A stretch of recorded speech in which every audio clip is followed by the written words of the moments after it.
প্রথমেই সবাইকে হাত জোর করে এইভাবে হাত জোর করে বলবো যে তোমরা প্রথমে ভিডিওটা ফুল দেখবে, আমার কথাগুলো শুনবে। আমি কখনো তোমাদের এইটা বলি না যে ফুল ভিডিও দেখবে, স্কিপ করে দেখবে না, এই কথাটা কখনো বলি না। কিন্তু আজকে আমি তোমাদের বলবো যে ভিডিওটা ফুল দেখবে, স্কিপ করে দেখবে না। কেন জানো? কারণ আজকে যাদের নিয়ে কথা বলবো এদের নিয়ে কখনোই আমি কোনো কথা বলিনি, আর আমি বলার চেষ্টাও করিনি বা ইচ্ছাও প্রকাশ করিনি। কিছু কিছু চ্যানেল থাকে তাদের নিয়ে কোনো রকম সমালোচনা করতে ভালো লাগে না, তো আজকে এদের নিয়ে আমাকে এই সমালোচনা করতে হবে সেটা আমি কখনোই ভাবিনি। ওই যে কথায় বলে না, হঠাৎ করে ওদের ভিডিও আমি দেখি না, হঠাৎ করে আমার সামনে কেন এলো, আর ভিডিওটা আমি ওনার কেনই বা দেখলাম, আর কেনই বা আমার মনে হলো যে আজকে কিছু কথা তোমাদের কাছে শেয়ার করা উচিত। একদম মেন টপিকে যাওয়ার আগে, hello friends, welcome back to my channel me শিল্পী। আশা করি তোমরা সবাই ভালো আছো, আমিও ভালো আছি। প্রথমে আমি কিছু কথা তোমাদের কাছে শেয়ার করব, সমস্তটা তোমরা আমার কাছ থেকে শুনবে। তার আগে আমি কিছু একটা ছোট্ট নয়, মোটামুটি অনেকটাই বড় একটা ভিডিও ক্লিপিং দিচ্ছি। তোমরা জাস্ট এই দাদাভাইয়ের কথাটা শোনো, শুনলে পরে তারপর আমি তোমাদের কাছে কিছু কথা বলবো। বললাম না, আজকে আমার কথাগুলো তোমরা একটু ধৈর্য ধরে শুনো প্লিজ। নমস্কার, কৃষ্ণা ন্যাচারাল ব্লগের একটা নতুন পর্বে আপনাদেরকে স্বাগত জানাচ্ছি।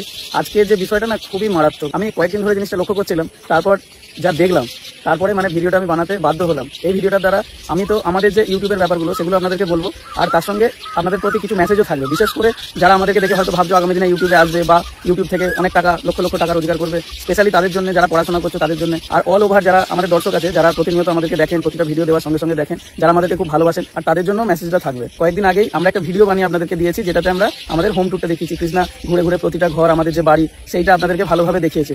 অলরেডি হয়তো কয়েক মাস আগে একবার দেওয়া হয়েছিল, কয়েক মাস না বছর ঠিক খেয়াল নেই আপনাদেরকে, কিন্তু একবার দেওয়া হয়েছিল। তখন আমাদের উপরে যে ঘরগুলো দোতলা রুমগুলো সেইভাবে কমপ্লিট ছিল না, আর এখন কমপ্লিট মোটামুটি হয়েছে, রং টংগুলো হয়ে গেছে, ফ্লোর হয়ে গেছে, সবকিছু হয়ে গেছে।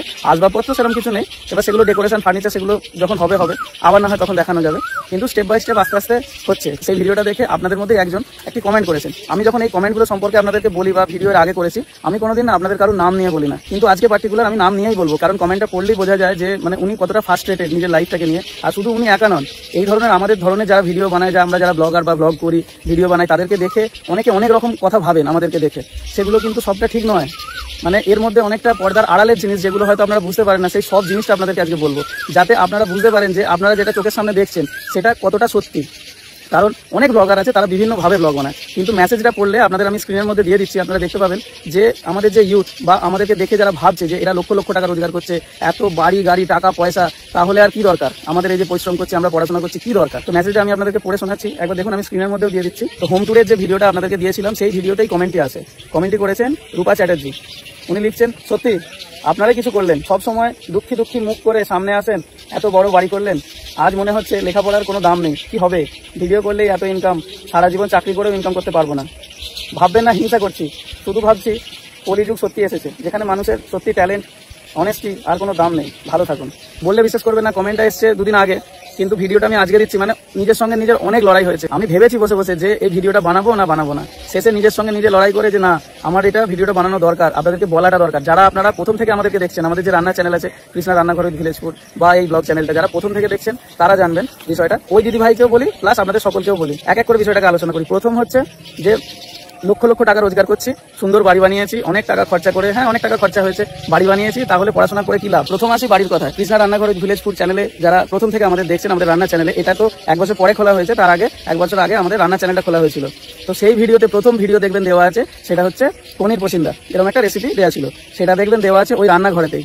যে রান্নাঘরটা আপনারা ভিডিওর মধ্যে দেখেছেন এই দুদিন আগে ভিডিওতে হোম ট্যুরের, তার মধ্যে দেখবেন সেই রান্নাঘরেই ভিডিও, আমাদের প্রথম 9টা ভিডিও রান্নাঘরেই আমরা শুট করে দিয়েছিলাম। তার থেকে কি বোঝা যায় যে রান্নাঘরটা সেই অবস্থায় সেরকমই ছিল, ওটা কিন্তু পরে তৈরি হয়নি। দ্বিতীয় কথা, বাড়িটার কথায় আসি। আমাদের বাড়ি তৈরি হয়েছে, আমাদের চ্যানেল খুলেছি আমরা লকডাউনের সময়, আর আমাদের বাড়ি স্ট্রাকচার বলুন ম্যাক্সিমাম 70 to 80% বাড়ি আমাদের তার মধ্যে কমপ্লিট হয়ে গেছিল। তৈরি করতে শুরু করেছিলাম 2018 সালের প্রথম দিকে, এবং বাড়ি আমরা শেষ করি, শেষটা এখনো পর্যন্ত হয়নি, আমরা সেই বাড়িতে গৃহপ্রবেশ করি 2019 সালে। আর 20 সালে আমাদের লকডাউনের সময় আমাদের প্রথম ভিডিও আমরা দিতে শুরু করি। এই হলো বাড়ির ব্যাপার। আমাদের বাড়ির স্ট্রাকচার তৈরি হয়ে গেছে, প্লাস্টার হয়ে গেছে, পুট্টি করা হয়ে গেছে, এইরকম অবস্থায় আমরা একটা ঘর রেডি করে চলে আসি। বাড়ি পুরো কমপ্লিট, পাঁচিল দিয়ে ঘেরা সবকিছু হয়ে গেছিল। এবার উপরে প্লাস্টার করা ছিল।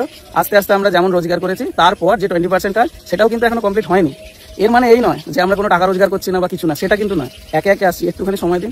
আজকে আপনাদের মানে একটু মূল্যবান সময় আমি চেয়ে নিচ্ছি, কারণ আপনাদের বিষয়গুলো জানা দরকার। এখনো পর্যন্ত আমাদের বাড়ির কিছু কিছু জিনিস এখনো বাকি আছে, সেগুলো যেমন যা হচ্ছে ধীরে ধীরে আমরা আপনাদেরকে বলি। যেমন আমাদের টাকা পয়সা হয়, সংসার টংসার চালিয়ে সবকিছু মেনটেন করে নিজেদের ভবিষ্যৎ দেখে সবকিছু করে যেমন যা হয় সেইভাবে আমরা বাড়ির মধ্যে হাত দিই। তো সন্ধ্যে হয়ে আসছে, আমি চেষ্টা করছি যত তাড়াতাড়ি বিষয়টাকে বলার, কারণ সন্ধ্যা হয়ে গেলে ভিডিওটা ঠিকভাবে আর করতে পারবো না, হয়তো ছবিটাও ঠিকঠাকভাবে আসছে না। যতটা চেষ্টা করছি আমি তাড়াতাড়ি বলার চেষ্টা করছি, মানে কৃষ্ণার মতন আমি ফ্লুয়েন্ট অতটা বলতে পারি না, যার জন্য একটু হয়তো সময় লাগছে আমার ভিডিওটা করতে।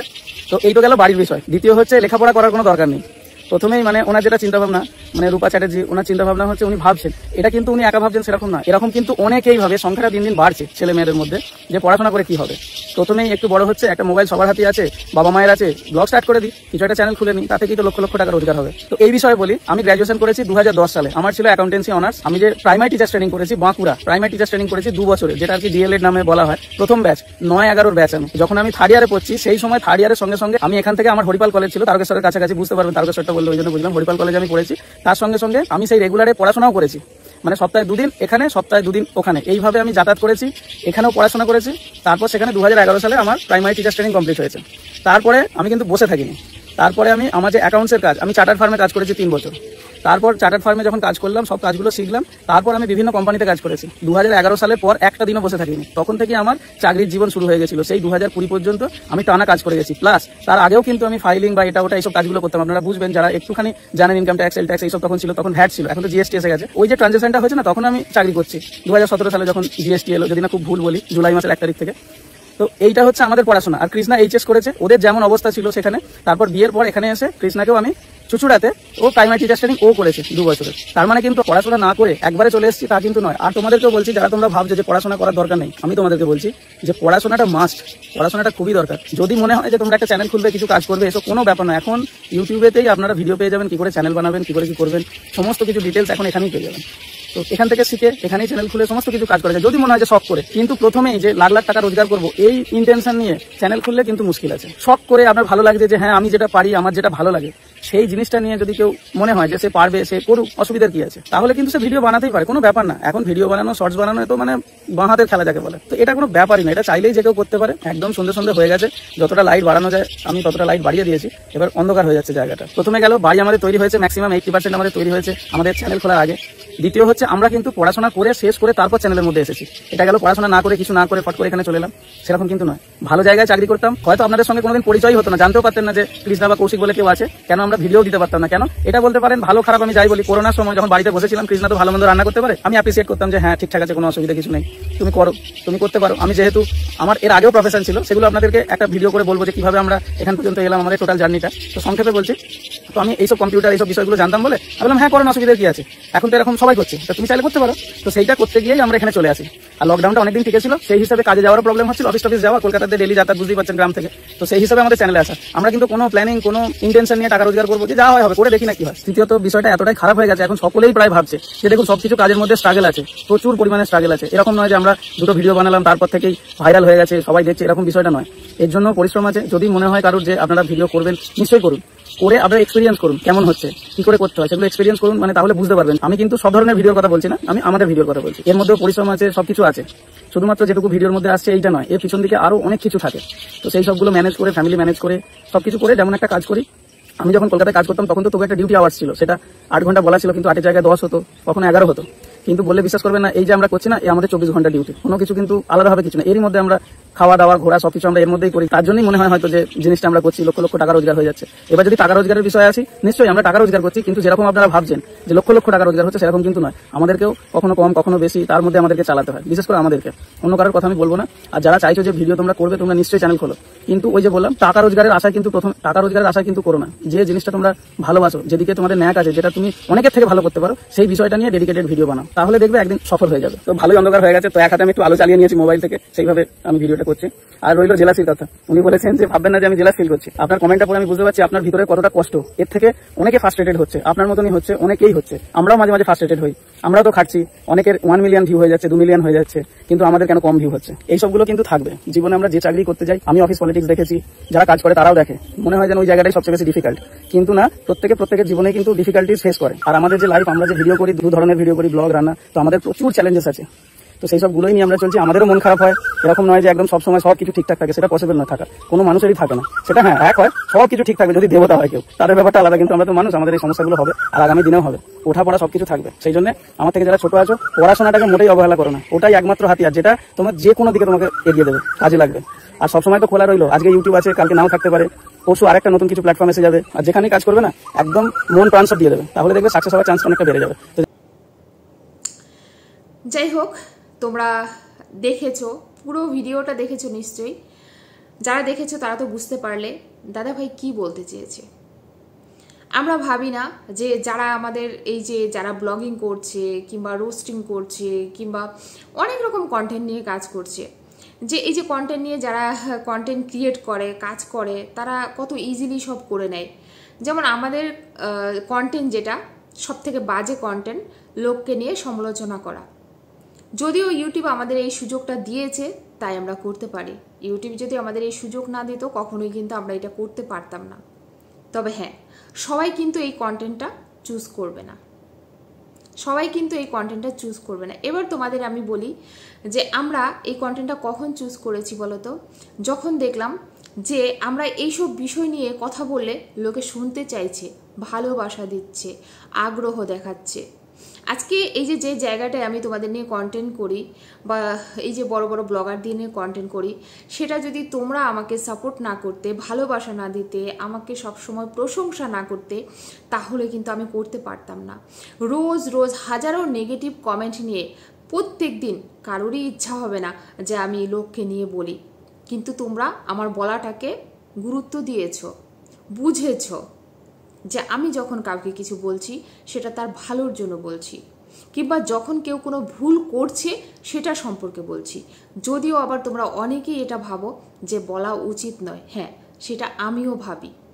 প্রত্যেকটা মানুষের সংসার আলাদা, তাদের সমস্যা থাকতেই পারে, সেটা তারা বুঝবে।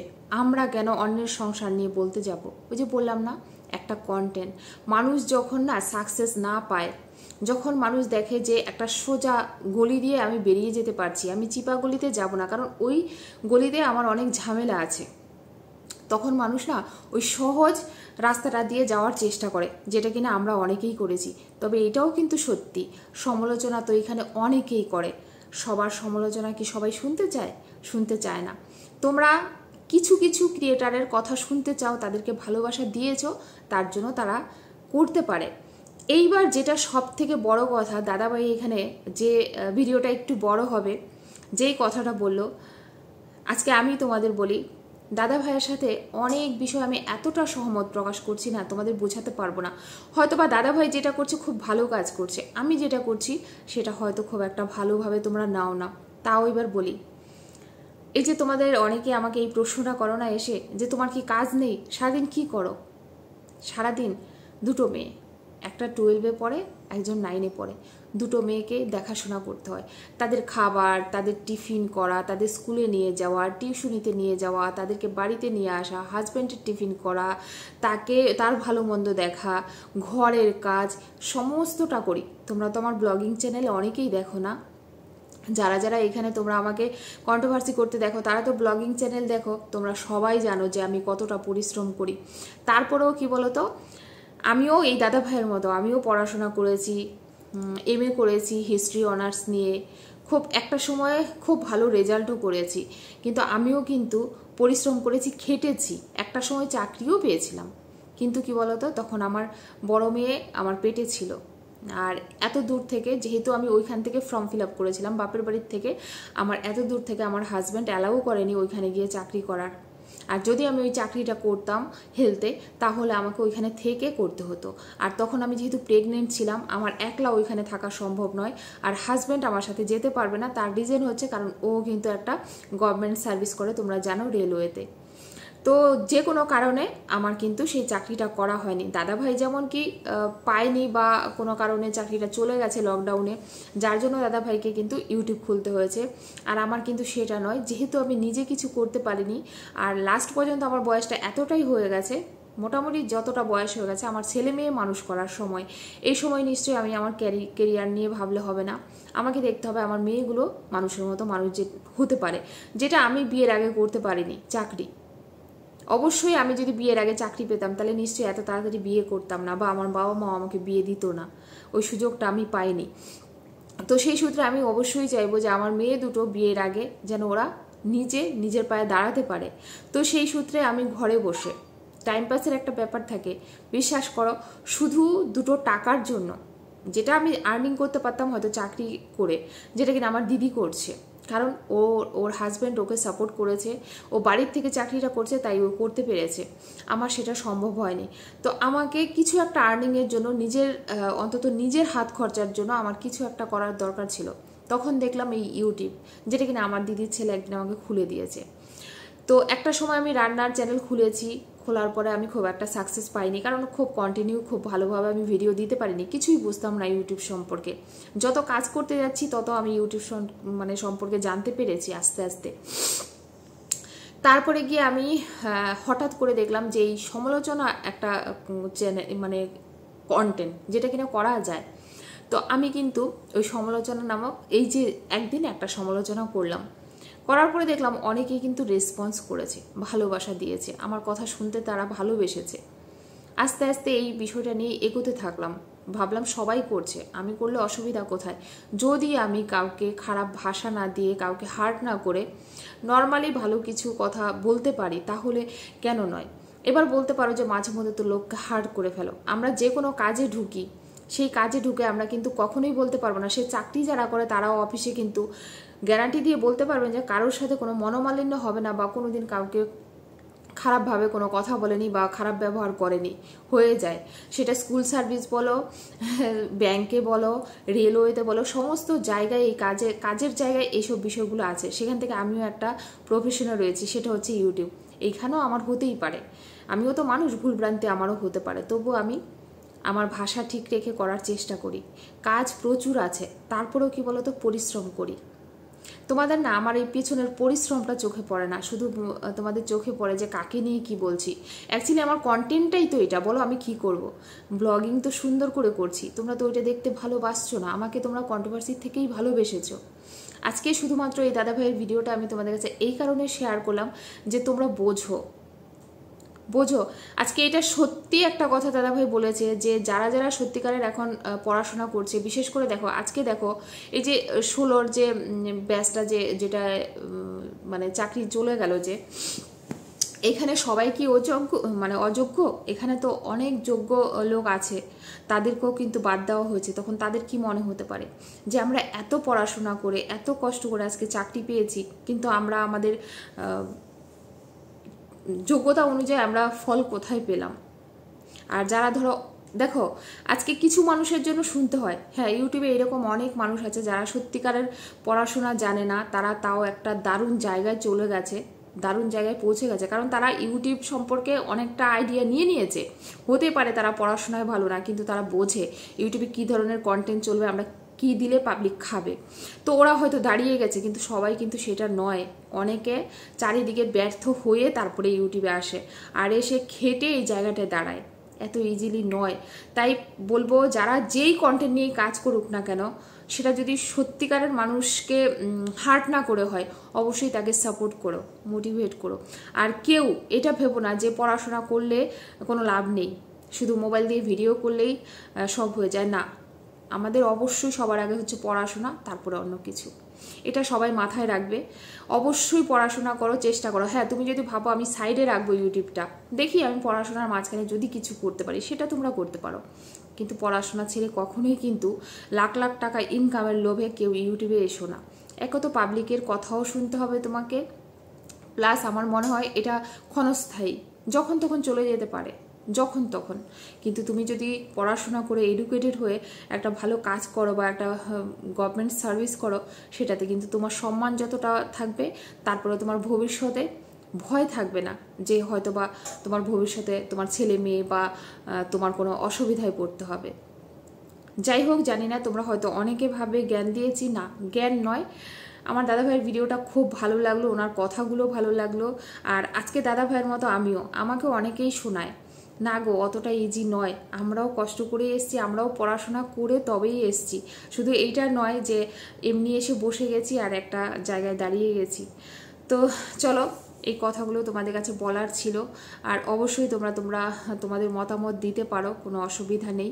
সবাই ভালো থেকো, সুস্থ থেকো। এই ভিডিওটা কালকে তোমাদের কাছে 2টোর দিকে পোস্ট করবো, আজকে রাত্রে করে রাখছি। তো সবাইকে গুড নাইট, শুভরাত। অনেক অনেক ভালোবাসা নিয়ে দিদি ভাইয়ের তরফ থেকে।